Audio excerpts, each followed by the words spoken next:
There's a long list of people that want to kill me. Then they heard yelling, elated screams, and they saw Luke racing toward the boundary line with the red team's banner lifted high. He was flanked by a couple of Hermes guys covering his retreat and a few Apollos behind them fighting off the Hephaestus kids. The Ares folks got up and Clarice muttered a dazed curse. A trick, she shouted. It was a trick. They staggered after Luke, but it was too late. Everybody converged on the creek as Luke ran across into friendly territory. The blue team exploded into cheers. The red banner shimmered and turned to silver. The boar and spear were replaced with a huge caduceus, the symbol of cabin 11. Everybody on the blue team picked up Luke and started carrying him around on their shoulders. Chiron cantered out from the woods and blew the conch horn. The game was over. Blue team won. Annabeth's voice right next to her in the creek said, "Not bad, hero." Rhea did not even look in her direction. Had fun watching, she raised with a raised eyebrow. "Where the heck did you learn to fight like that?" she asked. The air shimmered and she materialized holding a Yankees baseball cap as if she'd just taken it off her head. "Next time you want me to be the bait, you can just say so," Rhea said in a complete serene voice. It was dangerously calm. Annabeth shrugged. "I told you Athena always has a plan." "All right, then remind me to thank your mother for the plan she gave you, because it appears that you lack the brain cells to think of one on your own." Rhea glared while Annabeth became red-faced from anger. "It's not like you needed help anyways. Doesn't make it okay for you to keep vital information to yourself. You knew how the Ares kids are, and if I didn't know how to fight I could have ended in the infirmary, or worse, fatally injured to the point of no return if one of them was feeling quite bloodthirsty. And if you keep with this attitude, not only will you be a danger to yourself but also a danger to the people around you." Rhea said. Rhea took away the spear that was in the hand of a child of Hermes the moment a hellhound emerged from the shadows attacking them. Rhea been waiting for it. She thrusted forward the moment it jumped at her and it turned to dust. "The immortals," Annabeth said. "That's a hellhound from the fields of punishment. They're not supposed to." "Someone summoned it," Chiron said. "Someone inside the camp." Luke came over, the banner in his hand, forgotten his moment of glory gone. Clarice yelled, "It's all Rhea's fault. Rhea summoned it." "Be quiet, child," Chiron told her. Suddenly there was utter silence in the clearing. The eyes of the campers were drawn above Rhea's head. The green trident was displayed proudly for all the world to see, spinning slowly in the air. "Oh, sticks," Annabeth cursed. "This is not good. I assumed it would be Zeus, your father. This is really not good." "Oh yes, because I have electric stormy blue eyes," Rhea deadpanned. "It is determined," Chiron announced solemnly, "and one by one all the campers kneeled before me." "Poseidon," Chiron said. "Earthquakes, storm, father of horses, hail." "Rhea Jackson, daughter of the sea god, hail." "Indeed," she sarcastically thought. Rhea stood there in front of the lowered campers, their faces not daring to look at her. She moved into cabin 3 the same night. It wasn't like she had many belongings in Camp Half-Blood, so it didn't take long for her to leave the Hermes cabin. She chose one of the beds and laid there. Rhea sighed as she stood in front of Poseidona's trident in her hand. A spar, the sea god response, was summoning his own trident. Did she wake up with her muscles screaming in pain? Yes. Did she regret it? Absolutely not. The other campers did not calm down about the claiming. Days after the capture the flag game, they still stared at Rhea with frightened and unsure glances. Not that Rhea paid attention to them, she was too busy preparing for the future. Clarice, like the other Ares kids, had not changed towards her at all. They still hated her. Similarly to Clarice, Grover was not afraid either, sticking close to Rhea like always. The Apollo cabin too didn't care that Rhea was a daughter of Poseidon and were quite happy to teach Rhea how to play some instruments when she asked. Currently she was improving at playing the lyre and in drawing and talking about Grover. The satyr looked at the interior of Rhea's cabin from behind her curiously before swallowing heavily. Poor Grover looked like he came bearing the news of her execution or something. "What's wrong, Grover?" Rhea said while holding the door. "Mr. D wants to see you," Grover mumbled nervously, shifting from one uncovered hoof to the other constantly. "The sun isn't even up." Rhea deadpanned. "What does he want?" "It's probably better if he were to tell you. I haven't the foggiest idea what Mr. D wants. At least he didn't look angry." Grover murmured the last part, but she still heard him. "Oh, it's about the bolt." Rhea nodded to herself. Rhea put some clothes on before following her friend outside. The sky looked rather ominous. Dark clouds were covering the usually blue sky, and the falling rain seemed to smother the earth nearly violently. Rhea entered the big house and looked at Chiron and Dionysus. "Sit down already, girl." Dionysus waved her to one of the chairs. Chiron gave her a quick encouraging smile before completely immersing himself in his no doubt already quite familiar stack of cards. Well, Mr. D said without looking up, "Our little celebrity." Rhea gave him a blank look. "Severus Snape, really?"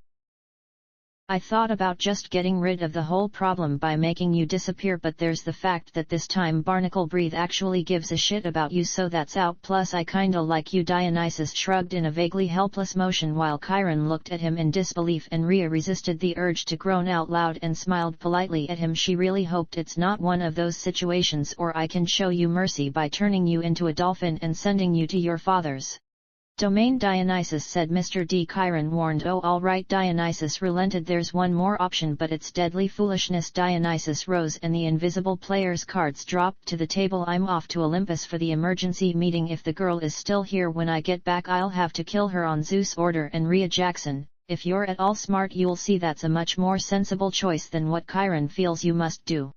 Dionysus picked up a playing card, twisted it, and it became a plastic rectangle, a security pass. He snapped his fingers. The air seemed to fold and bend around him. He became a hologram, then a wind, then he was gone, leaving only the smell of fresh pressed grapes lingering behind. Chiron smiled at Rhea, but he looked tired and strained. "Sit, Rhea, please." And Grover. Rhea smiled at Grover as he sat down beside her. "So Rhea, what did you think about the Hellhound?" Chiron suddenly asked, turning to look at her.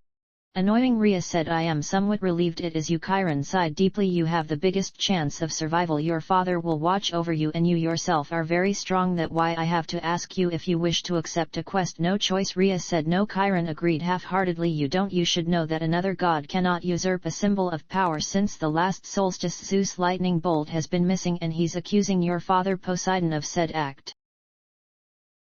Rhea could feel Poseidona's eyes on Chiron. "So it got stolen by Rhea, got cut off by you?" Chiron said. "At least that's what Zeus thinks. During the winter solstice at the last council of the gods, Zeus and Poseidon had an argument. The usual nonsense. Mother Rhea always liked you best. Air disasters are more spectacular than sea disasters, etc." Poseidona scoffed, childish. Afterward Zeus realized his master bolt was missing, taken from the throne room under his very nose. He immediately blamed Poseidon. Now a god cannot usurp another god's symbol of power directly. That is forbidden by the most ancient of divine laws. But Zeus believes your father convinced a human hero to take it. I wasn't in. Cut off again. "Patience and listen, child," Chiron said. "Zeus has good reason to be suspicious. The forges of the Cyclopes are under the ocean, which gives Poseidon some influence over the makers of his brother's lightning. Zeus believes he has found his thief." Rhea gave him a blank look. "What I'm hearing is that Zeus is jealous cause Poseidon has the Cyclops working for him and used this as an excuse to blame him." Thunder. Rhea rolled her eyes. "And where is Olympus?" "The Empire State Building." Chiron said. "I don't know how that makes sense, but I can tell you this: I was not in Manhattan during the winter holidays. I was in Boston." Rhea said. "Which makes it impossible even more." "What were you doing?" Chiron frowned before he stopped mid sentence. "Loki kidnapped me." Rhea thought. "Zeus is crazy." Rhea said. Chiron and Grover glanced nervously at the sky. The clouds didn't seem to be parting around them. They were rolling straight over the valley, sealing them in like a coffin lid. Rhea. Grover said. "We don't use the C word to describe the Lord of the Sky." "Perhaps paranoid," Chiron suggested. "Then again, Poseidon has tried to unseat Zeus before. I believe that was question 38 on your final exam." "What?" Poseidona's voice was laced with poison.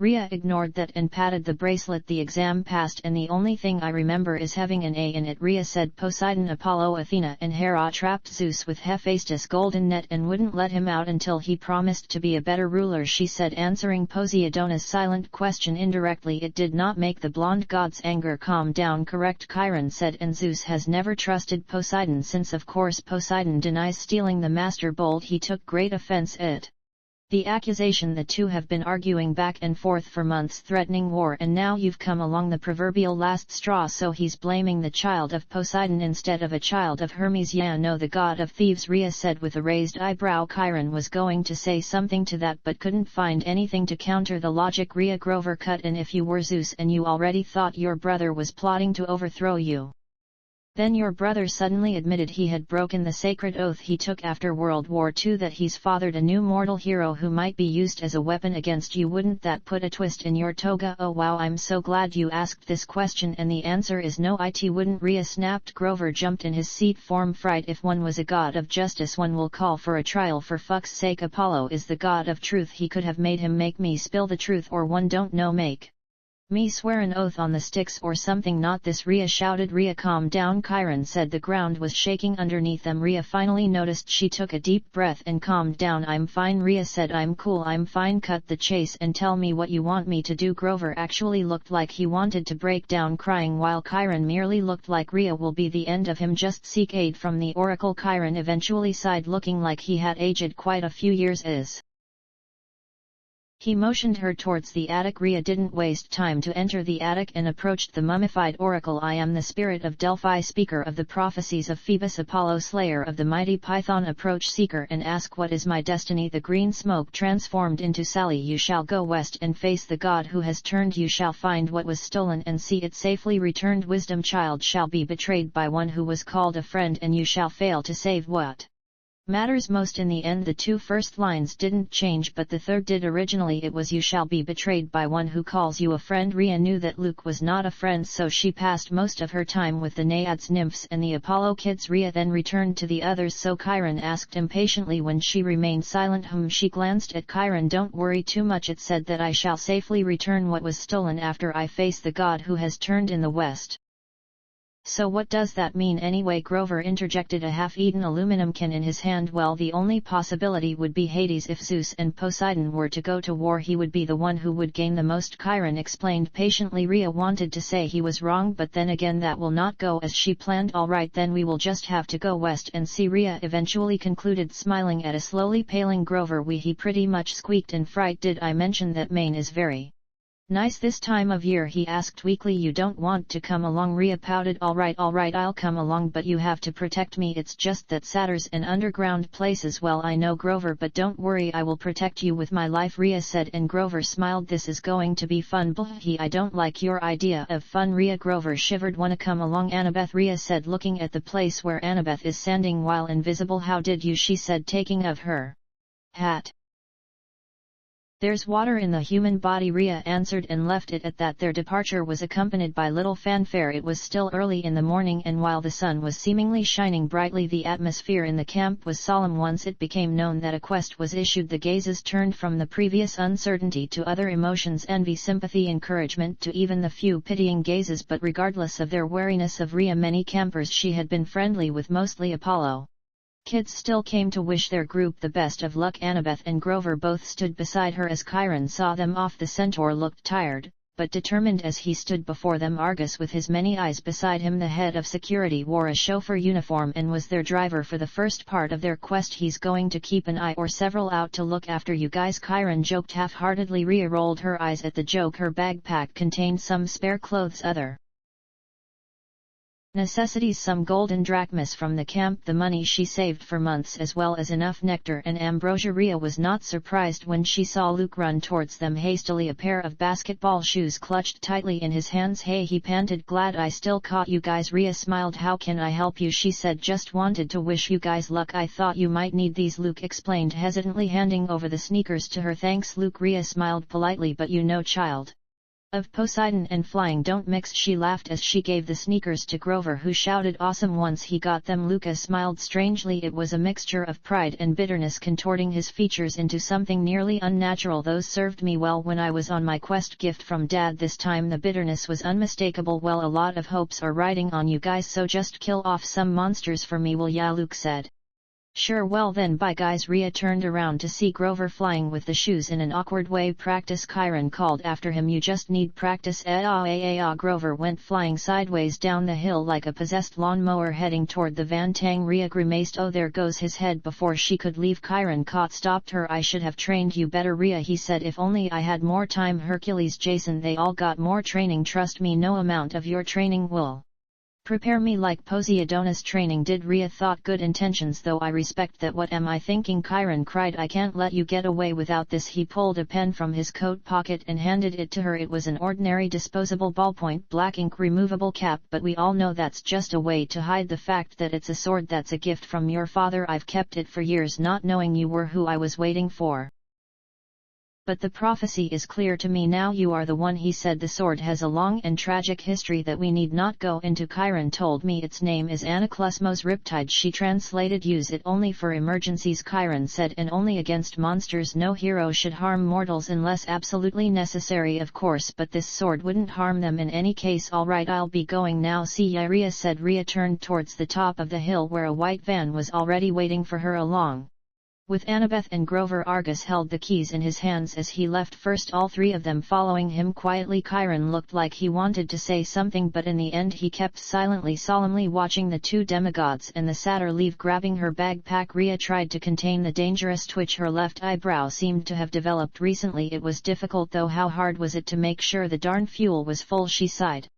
Grover began crunching on some aluminum cans he had obviously taken with him as they waited for the bus. The satyr looked at her from time to time. No monsters, wow, Rhea said under her breath. Annabeth gave her an irritated look. It's bad luck to talk that way. Seaweed brain. Warning number 1, don't call me seaweed brain or I will punch you. Rhea glared. Dan, stop with the hating, it's getting annoying. I don't hate you. Rhea rolled her eyes. Yeah right, cause the passive aggressive comments are totally innocent and void of hatred. She folded her cap of invisibility. Look, we're just not supposed to get along, okay? Our parents are rivals. Rhea deadpanned. Okay, and she sighed, and it's for the following reasons. One time my mom caught Poseidon with his girlfriend in Athena's temple, which is hugely disrespectful. Another time Athena and Poseidon competed to be the patron god for the city of Athens. Your dad created some stupid saltwater spring for his gift. My mom created the olive tree. The people saw that her gift was better, so they named the city after her, and so just because of that you decided that the relationship between our parents should define us as individuals. Do you even hear yourself? Cause you sound stupid to me in this moment, Rhea said in disbelief before she took a deep breath. Grover eyes widened. Oh, between us you're the only one who cares about that, and by your argument this means that I need to kill you. You wanna know why? Simple. If anyone has the right to hold a grudge against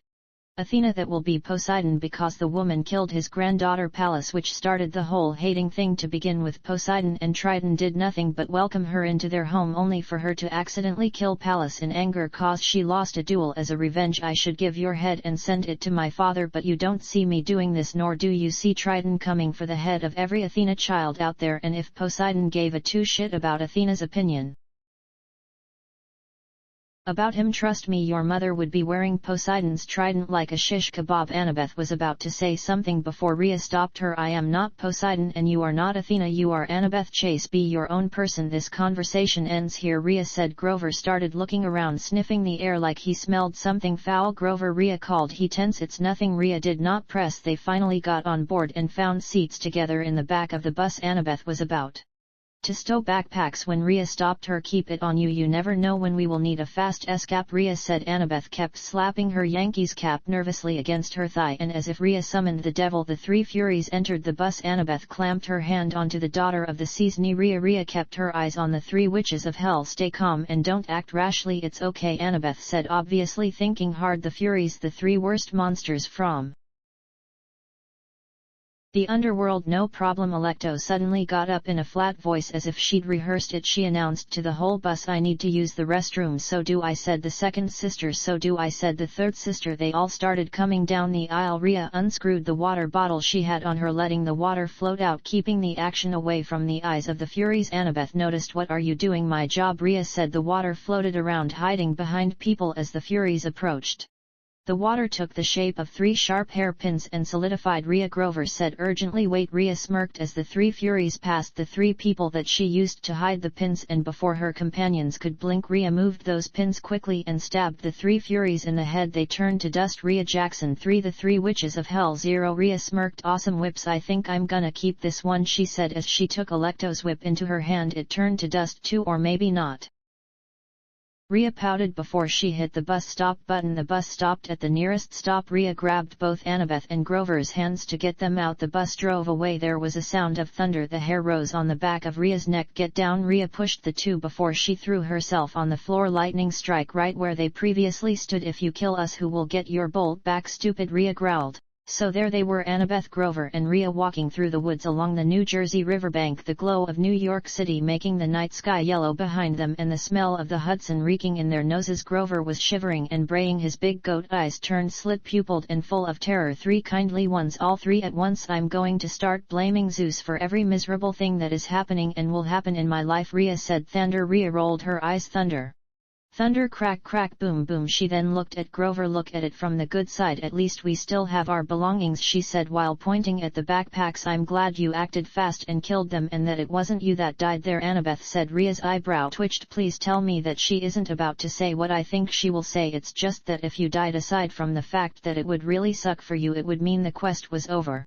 This may be my only chance to see the real world, Annabeth said. Rhea's head slowly turned to the side to look at the blonde, her right arm slowly raised before she brought her fist down on top of her head. It was strong enough to make Annabeth see stars. What was that for? Annabeth screamed. You know exactly what you said to deserve that punch, Rhea said. Annabeth groaned before she turned to look at Grover for backup. The satyr turned the other way, suddenly interested in the trees more than usual. The thunderstorm had finally let up. The city glow faded behind them, leaving them in almost total darkness. Rhea couldn't see anything of Annabeth except a glint of her blonde hair. Camp Half-Blood is my home, Annabeth said after relieving the pain on her head. At camp you train and that's all cool and everything, but the real world is where the monsters are. That's where you learn whether you're any good or not. She paused. Where did you learn how to fight? Rhea's face went blank as war flashbacks started to appear in her mind. My master, the one who taught me to fight. What can I say? I haven't felt so much love for someone other than my mother. He's the cruel sea, and by cruel sea I mean my fuckass of a master with blonde hair, blue eyes and apathetic face who tried to kill me multiple times, but I love him so much to the point of ignoring his faults, Rhea said, although he will deny and say that he doesn't have any faults and that he's perfect. Kinda have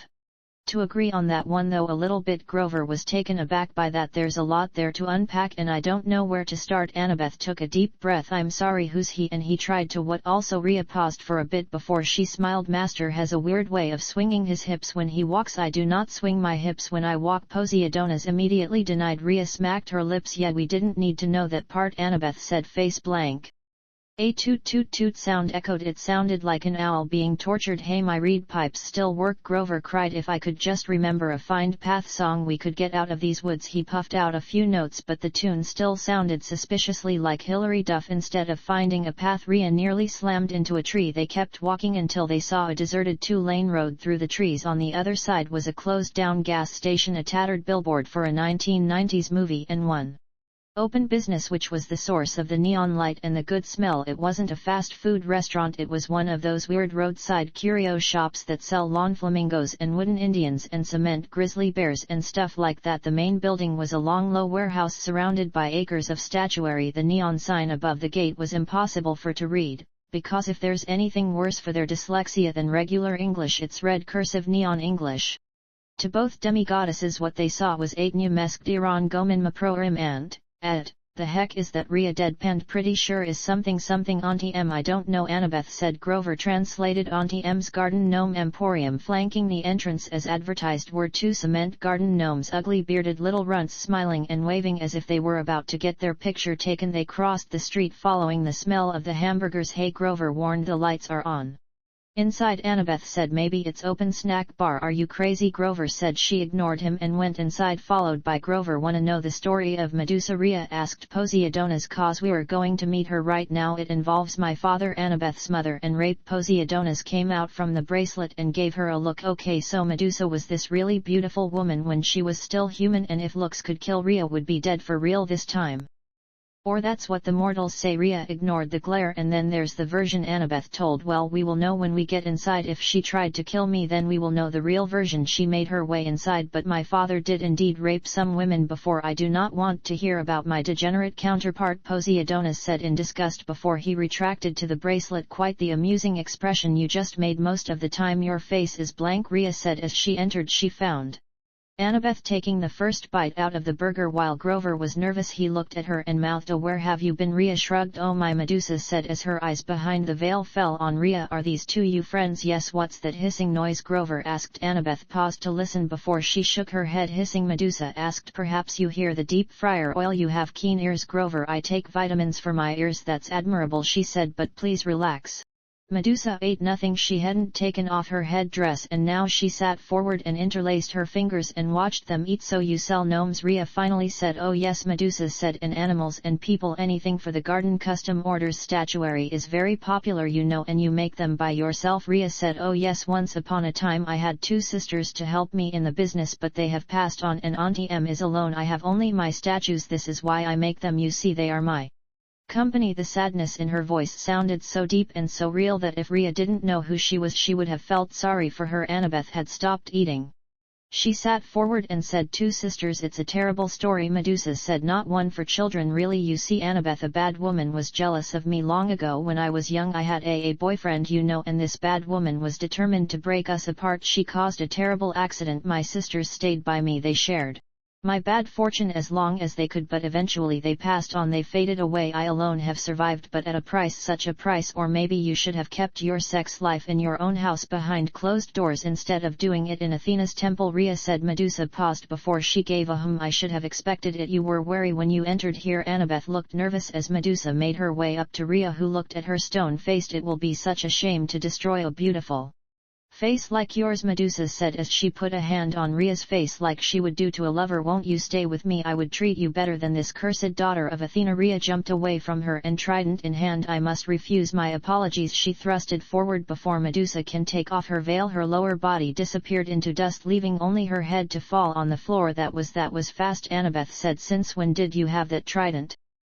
A while, Rhea said. Here, Grover, hold my trident for a moment so I can grab the head. Grover quickly grabbed the trident while Rhea walked up to grab Medusa's head. Grover slowly started to fall backwards from the weight of the trident. Blah hee hee hee. Grover fell on his back with the trident in top of him. It's so heavy. Rhea raised an eyebrow and Annabeth rolled her eyes. Don't be ridiculous, Grover, it can't be that bad, Annabeth said as she walked up to him. I'm not exaggerating, it's really heavy. Grover groaned. Annabeth tried to lift the trident only to frown when it didn't budge. What the? She tried again. Gods, how do you even lift this thing? Rhea frowned. It's light in my hands, she said as she lifted the trident. It's the right weight. The other weapons at camp keep breaking. It's why I'm hesitant to use Riptide. I don't want to accidentally break it. We need to test your strength when we get back to camp, Annabeth said. Rhea shrugged. Sure, can't believe she's still sweet on your dad. You probably reminded her of him, Annabeth said in disgust. Hold on, Rhea said before she went into the warehouse account book. She opened the book and found what she needed. She paused again before she decided to search for other things. Other things are money and drachma, and Medusa had a lot of it. She had to search for that cash cause Medusa only kept $20 in the cash register, and because she wasn't a child of Hermes she couldn't open the safe box, so she destroyed it with the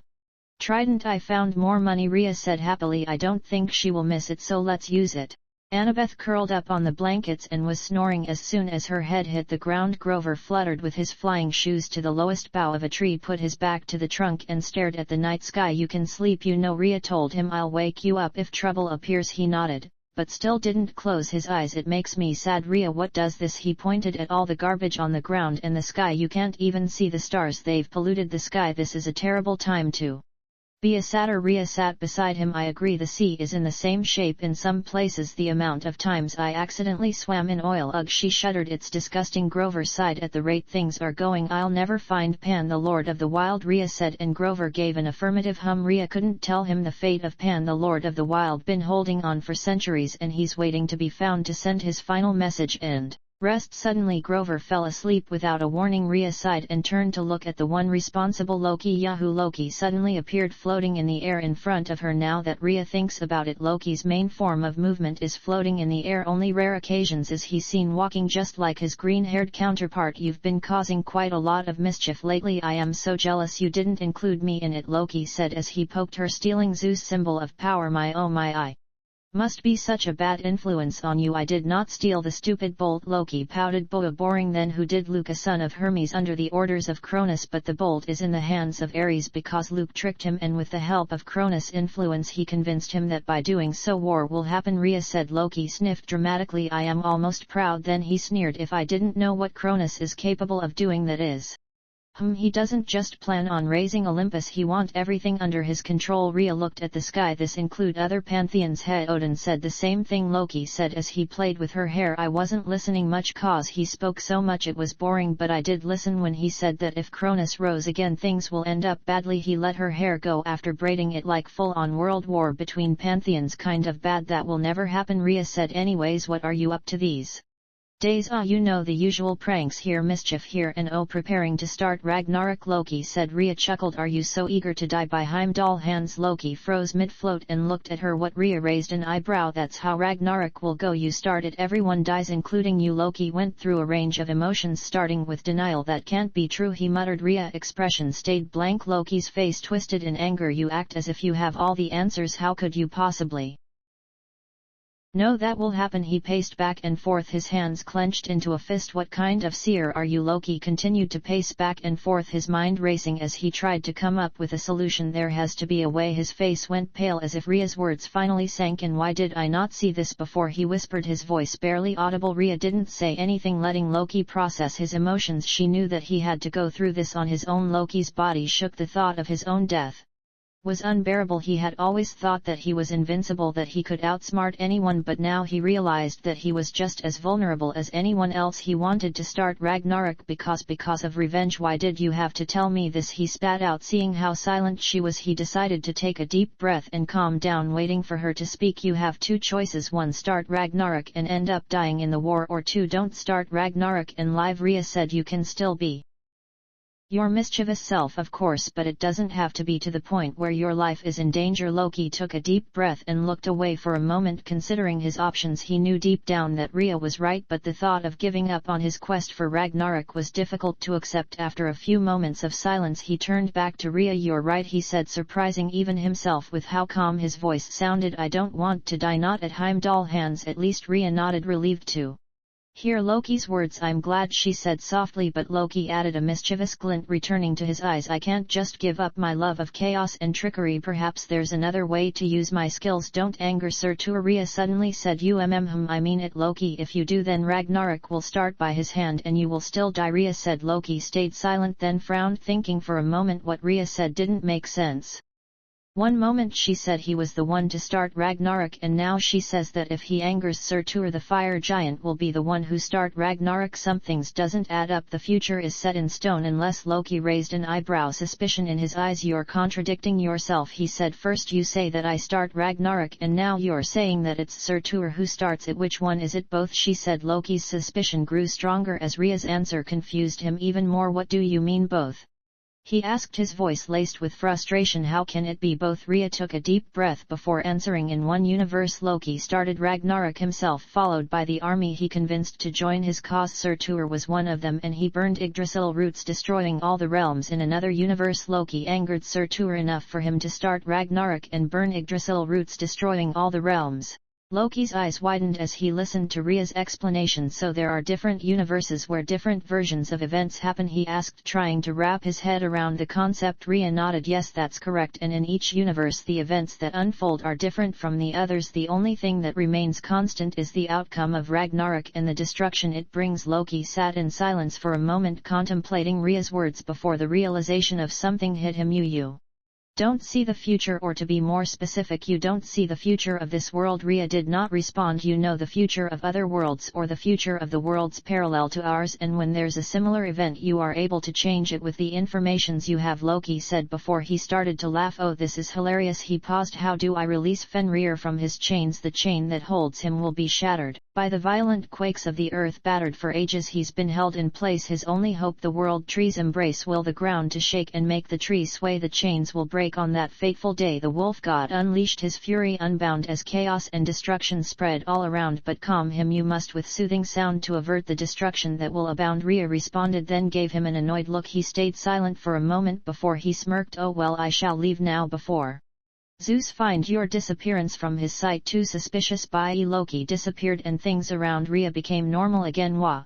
Grover opened his eyes. Did I fall asleep? Rhea took out a pen and a journal and started to write. Grover frowned. What are you doing? Writing a poem, Rhea said. Should I start writing haikus? I think I should start writing haikus, but first get this poem out of my head. Who the heck gets inspiration to write poem in a situation like this? Hold on, pause, don't answer that, Grover quickly said. When Rhea pointed at herself, the shadow seems blameless in this game. War was fooled and taken by the thief's shame. Lightning and shadow both deceived with the same aim, and the sea is accused bearing the false blame. Rhea said out loud. Grover deadpanned. That doesn't make any sense. Rhea shrugged. I'm going to sleep. Wake me up when you need me, or if there's something